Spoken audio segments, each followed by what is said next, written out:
생명공학 혁명의 주인공에서 좌초된 황우석. 9. 용서 없는 논문 조작. 황 박사의 논문이 조작으로 판명되어 세계를 놀라게 했지만 과학적 부정행위는 과학계에서 종종 일어난다. 가장 최근의 사건은 연구 결과를 꾸며낸 미국의 MIT 대학 루크 반 파레이스 교수의 파면 사건이다. 2005년 10월 MIT는 파레이스 생물학과 부교수가 논문 하나와 몇몇 글, 연구 제안서에 쓰인 결과를 조작하거나 꾸며냈다고 자백한 후 파면되었다고 발표했다. 그는 면역체계의 기능과 리보액산 간섭에 관련한 논문을 20편가량 출판했다. 네이처 제네틱스에 실린 2003년 논문은 247번, 1998년 주저자로 발표한 사이언스 논문은 461번이나 인용됐을 정도로 학계에서 비중 있게 평가했다. 특히 공저자에는 노벨상 수상자들인 필립 샤프 MIT 석좌 교수와 데이비드 볼티모어 캘리포니아 공과대학 총장이 포함됐지만 MIT는 엄격하게 논문을 심사하여 파면한 것이다. 과학적 사기에서 가장 유명한 사건은 8일마다 한 편꼴로 논문을 발표한 벨 연구소의 핸드리크 쇤 박사 사건이다. 벨 연구소의 얀 핸드리크 쇤은 2001년부터 자신의 이름이 들어간 음진물질 물리와 나노기술 분야 연구 논문을 8일에 하나꼴로 발표했다. 분자 규모의 유기 트랜지스터를 만들었다는 네이처 논문은 그를 일약 세계적 과학자로 만들었고 세계 물리학계의 신성으로 떠오르며 노벨상 후보로까지 거론됐다. 그러나 물리학계에는 그의 데이터가 너무 완벽해 오히려 이상하다는 소문이 돌았다. 급기야 온도가 다른 조건에서 실시한 두 가지 실험이 정확히 같은 노이즈 데이터를 갖고 있다며 의문을 제기했다. 벨 연구소는 2002년 5월 멜컴 비즐리 스탠퍼드대 교수에게 사건 조사를 맡겼다. 조사위원회는 4개월간의 검증을 통해 조사 결과 공동 저자로 논문에 이름이 올랐던 20명은 실험에 참여하지 않았으며 모든 실험은 쇤 박사 혼자 한 것으로 드러났다. 실험 노트도 없었다. 시료는 부서지거나 손상됐고 컴퓨터에 있어야 할 데이터 원본도 찾을 수 없었다. 조사위원회는 24개의 의심 사례 중 최소한 16개의 부정이 있었다고 결론을 내렸다.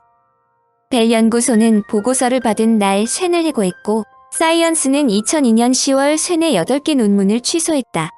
네이처도 2003년 3월 그의 논문 7개를 취소했으며 콘스탄츠 대학은 2004년 6월 그의 박사학위를 박탈했다. 물론 쇤은 아직도 자신의 데이터가 부정확한 것은 사실이지만 분자 규모의 트랜지스터는 실현이 가능하다고 주장하고 있다. 그러나 델프트 공과대학과 토머스 왓슨 연구소는 쇤의 방법으로 실험을 계속했지만 재현에 실패했다며 그의 주장을 일축했다. 논문의 진위성 여부를 판단할 때 재현은 반드시 거쳐야 하는 관문이다. 미국 퍼듀대의 루지 탈레야칸 교수는 2002년 3월 오크리지 국립연구소에 근무하면서 사이언스의 아세톤 용액이 담긴 비커를 진동시키며 고속의 중성자를 쏘면 기체방울이 생성됐다가 터지면서 핵융합 반응이 일어나 섬광과 함께 온도가 수백만 도로 올라간다는 논문을 발표했다. 음파 발광으로 알려진 이 현상은 오래전부터 관찰됐으나 탈레야칸 교수팀이 처음 실현했다고 발표하여 크게 각광을 받았다. 사이언스는 그의 논문을 받고 당시에도 논란이 있음을 알고 연구 결과를 비평하는 글을 동시에 게재했다. 그러나 탈레야칸과 같은 연구소에 있던 단 샤피로 박사는 재현 실험을 했으나 실패하자 사이언스 발행인에게 여러 차례 논문 게재 유예를 요청했다. 이 문제는 아직도 검증 중이므로 결론이 나지 않았지만 계속 재현성이 반복되지 않는다면 조작 사건이 틀림없다고 단언한다. 일본 도쿄대의 다이라 교수는 1998부터 2004년까지 네이처 등 저명학술지의 12편의 논문을 발표했다. 다이라 교수는 암의 전이를 좌우하는 분자는 리보자임이라는 논문을 계속 발표했고 노벨상 수상 영순위로 꼽혔다. 다이라 교수가 지금까지 각종 학술지에 발표한 논문은 600여 편에 이른다. 그러나 다이라 교수 논문대로 다른 연구자들이 실험해봤지만 같은 결과가 나오지 않았다. 결국 도쿄대가 조사에 나섰고 다이라 교수는 실험 노트나 실험 결과를 보관하고 있지 않은 것으로 밝혀졌다. 도쿄대는 2005년 9월 다이라 교수에게 연말까지 검증하기 쉬운 4편의 논문에 대해 재실험을 하도록 명령했다. 이 역시 재검증에 통과하지 못하면 세계를 속인 조작 사건으로 분류될 것으로 추정한다. 논문의 진실성 검증으로 가장 유명한 사건은 세계를 깜짝 놀라게 한 복제양 돌리이다. 돌리가 구설수에 오르게 된 것은 영국 로슬린 연구소 위원 윌머트 박사팀이 돌리가 태어났다고 발표한 지 11개월이 지났지만 돌리 복제 방법을 사용한 제2의 복제 동물이 나오지 않았다는 것이다. 즉 과학의 재현성이 입증되지 않아 돌리 복제가 가짜일 가능성이 있다는 것이었다. 의혹을 제기한 과학자들은 돌리가 복제양임을 입증하려면 돌리와 체세포를 제공한 암양의 DNA 지문을 대조해야 한다고 주장했다. 당시 복제양 돌리를 만든 윌머트 박사는 자신이 반복 실험을 진행 중이므로 인내를 갖고 기다려달라고 요청했다. 돌리에 대한 결과가 발표된 지 11개월밖에 안 됐는데 양의 임신 기간이 5개월인 점에 비춰볼 때 우리와 유사한 실험을 마치고 결과가 나오기에는 부족한 시간이라고 주장했다. 그러면서 월머트 박사는 독립적인 제3의 연구기관에게 DNA 지문 검사를 의뢰했다.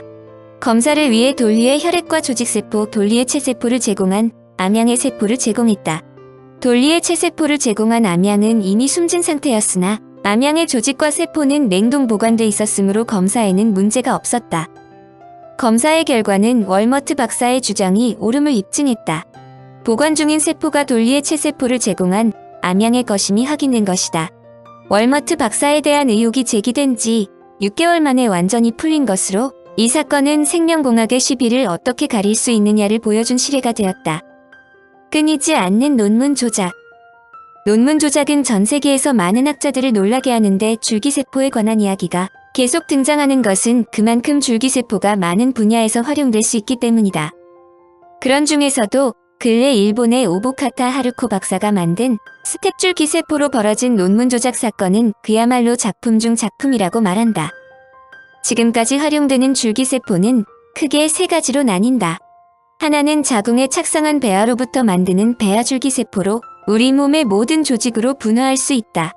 한편 성체 줄기세포는 골수 등에 들어있는 줄기세포로 제한된 종류의 세포로만 분화할 수 있다. 배아줄기세포는 유전자 공학의 발달로 인공적으로 만들 수도 있다. 핵을 제거한 난자의 체세포 핵을 넣어 만든 체세포 복제 배아줄기세포다. 황우석 박사가 만들었다는 바로 그것이다. 미국 오리건 보건과학대의 슈크라트 미탈리포프 교수가 인간의 복제 배아줄기세포를 만들었다고 하는데 분화가 잘 되고 면역 거부 반응이 없지만 난자를 이용해 생명윤리 문제가 있고 암이 발생할 위험도 크다고 알려졌다. 그 역시 황우석 박사와 마찬가지로 연구 결과가 의심스럽다는 지적을 받았지만 무사히 검증을 넘겼다. 가장 각광받는 줄기세포는 유도만능 줄기세포다. 체세포에 4가지 외부 유전자를 넣어 만드는데 교토대 아마나가 시냐 교수가 이 연구로 2012년 노벨 생리학상을 받았다. 배아줄기세포만큼 다른 세포로 분화하기 쉽고 환자 체세포로 만들어 면역 거부 반응이 없다. 생명윤리 문제에서도 자유롭다. 물론 몸에 주입하면 극소수의 미분화 세포로 인해 암에 걸릴 위험이 있다고 알려진다. 그런데 오보카타 교수의 스텝줄기세포는 체세포 복제 배아줄기세포와 유도만능 줄기세포의 장점만 합친 것으로 설명되었다. 난자를 사용하지 않아 윤리적 문제도 없고 유전자를 조작하지 않아도 안전하다. 면역 거부 반응도 없는데 놀라운 것은 다른 줄기세포와 달리 분화가 끝난 세포를 약산성 용액에 담그기만 하면 스텝줄기세포를 만들 수 있다는 것이다. 세계의 학자들이 놀라지 않을 수 없다. 착상은 단순하다. 유도만능 줄기세포의 문제는 외부 유전자를 도입해야만 하는데 유전자를 넣지 않고 간단한 자극만으로 만능 줄기세포를 만들 수 없는가이다. 2014년 와세다 대학교 출신의 일본의 오보카타 하루코 박사가 이에 도전하여 성공한 것이 바로 스텝 세포이다. 동물의 몸에서 떼어낸 세포를 약산성 용액에 잠깐 담그는 자극만으로 간단하게 만능 세포를 만들 수 있다는 획기적인 내용이 담긴 그녀의 논문은 곧바로 네이처에 등재되었다. 그녀는 무명의 젊은 여성 과학자였지만 1949년 일본의 첫 노벨상을 안겨준 일본 최고의 기초과학연구소인 이화학연구소 소속이었다.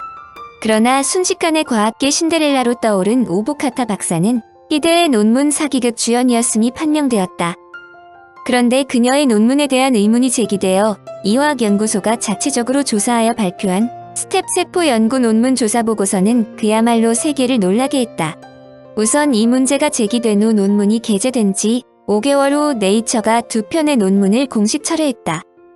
또한 1차 조사에서 논문이 조작됐다며 발표의 수위를 낮췄던 이화학연구소는 보다 놀라운 내용을 발표했다.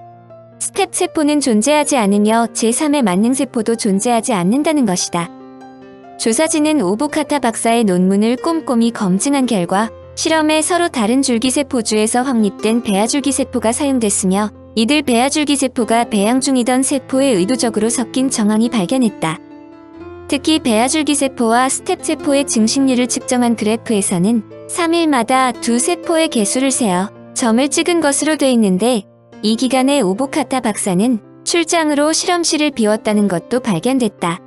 실험실을 비운 날에는 손으로 점을 찍어 그래프를 완성했다는 것이다.